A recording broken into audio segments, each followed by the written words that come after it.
ලෝකාග්‍රු සම ශාන්තිනායක සම්මා සම්බුදුරජාණන් වහන්සේගේ මුල්ම කේස ධාතුන් වහන්සේ ලබාගත්තා තපස්සු බල්ලිකයෝ විසින් ප්‍රථමකට ලෝකයේ ඉදිකරපු ශ්‍රී ලංකා දීපේ නැගෙනහිර ප්‍රදේශයේ තිරියායේ කඳු මුදුනේ ඒ ගිරිහඬුසේ චෛත්‍ය රාජාණන් වහන්සේට 2026 ජූනි මාස 16 වෙනි දින ප්‍රථමකට කප්පු පූජාව පැවැත්වීමෙන් හා පහන් ආලෝකයෙන් පැවැත්වීමෙන් හා හිමිදිරි පාන්දර 17 වෙනි දින උතුම් කිරිපිඩු ගිරම්පස උතුම් කිරිපිඩු දානය පූජා කිරීමෙන්ද සුවඳ මල් පූජා කිරීමෙන්ද මෙසේ මේක කරගත්තේය.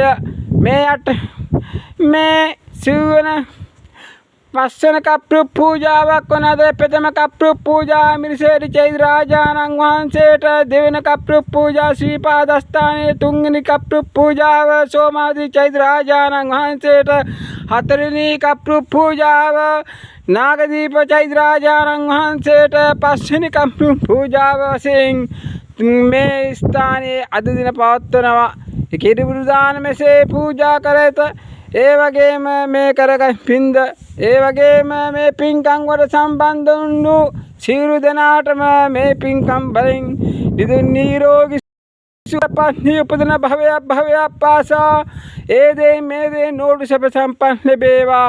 චිත්ත පීඩා, කායික පීඩා, මානසික පීඩා කිසි දිනක සිදු නොවේ. සුවසේ දිව්‍ය බ්‍රහ්ම මනුෂ්‍ය ලෝකවල සසර සැරිසරතාකල් සැප සම්පන්න ලබා බුදුපසේ බුදුමහරහතන් වහන්සේලාට සූපස අප උපස්ථාන කර ගැනීමට හේතු වාසනා වී අවසානයේදී බුදුපසේ බුදුමහරහතන් වහන්සේලාම පැමිණ වැඩවදාලා වූ අජරාමර මූර්තමාන සම්පත්තියෙන් වන් අවබෝධ කර ගැනීමට මේ කරන පුණ්‍ය කර්මයේ හේතු වාසනා වේවා.